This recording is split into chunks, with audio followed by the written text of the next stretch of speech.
একা হাতে সংসার সামলানি, মুখে কইতে গেলে কয়েক সেকেন্ডের দরকার, আর করতে গেলে কয়েক ঘন্টার দরকার, ঠিক না? তুমি যতই কাজ বাজারকে অ্যাডভান্স কইরা রাখো না কেন, সংসারের কাজে যখন হাত দিবা না তখন দেখবা আরও কত রকমের কাজ বের হয়ে গেছে, ঠিক না? তো যাই হোক, দিনটা হলো বৃহস্পতিবার। তো এখন থেকেই আমি আমার এই মিনি ব্লগটা স্টার্ট করলাম। সময় বাজে 6:30।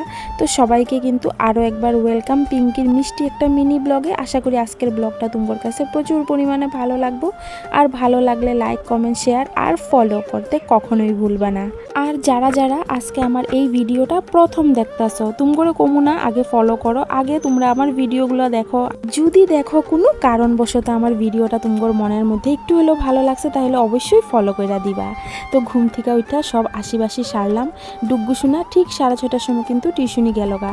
তো ওরে টিউশনি পাঠাইয়াই আমি কিন্তু সুন্দর করে বিছানা পাটি তুইলা লইলাম। তারপর ঘরের অনেক কাজকর্ম করলাম। রান্না বাড়া এখনো কমপ্লিট হয় নাই, চলতেছে। এদিকে রাত্রেবেলা একটু ভাত বেশি করে বানাইছিলাম আর ডাইল ভিজাই থইছিলাম।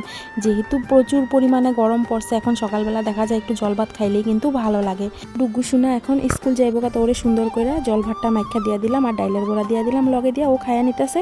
এদিকে দেখো বরের লেগাও টিফিন প্যাক করে নিছি। মোটামুটি সকালে তাকে দুইজনের খাওয়া দাওয়ার ঝামেলা শেষ, তারা দুইজনের কাজে গেছে গা। তারপর এই তো আমি আমার কাজে লাগা পড়ছি। প্রথমে কিন্তু বাসনপত্রগুলা ধুইয়া নিলাম, তারপর গ্যাসটা ভালো মতো মুচ্ছা নিছি। যেহেতু ঘুম থেকে উঠা হয়ে যাব শুক্রবার, আর আমরা তো শুক্রবারে নিরামিষ খাই, তার লেগে আজকে আর কি আমি গ্যাস ট্যাস এই সকালবেলায় মুচ্ছা টুচ্ছা একবারে ক্লিন করে নিছি। আমি কিন্তু না বেশিরভাগ কাজগুলো এরকম অ্যাডভান্স করি গো, তারপরেও দেরি হয়ে যায়। আর এই জায়গাটা কেন মুসলাম কৌতো, কারণ এখানে সকালবেলা ভাত খাওয়া হয়েছে, জায়গাটা সকরাই লেখা সুন্দর করে একটু মুছে নিলাম।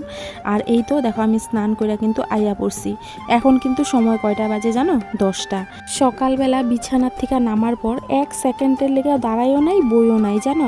তারপরেও দেখো কেমনে যে 10টা বাজিয়া গেল, এখনো ঠাকুর ঘরেই ঢুকি নাই। সংসারের মধ্যে এতগুলা যে কাজ থাকে না, টুকুর টাকুর, যেগুলো চোখ দিয়ে দেখা যায় না গো, কিন্তু করতে গেলে বোঝা যায়। আর এই কাজগুলো যখন করি না, তখন মনে হয় ঘড়ির কাঁটাটা খুব স্পিডে দৌড়ায় নাকি, কিছু বুঝতে পারি না।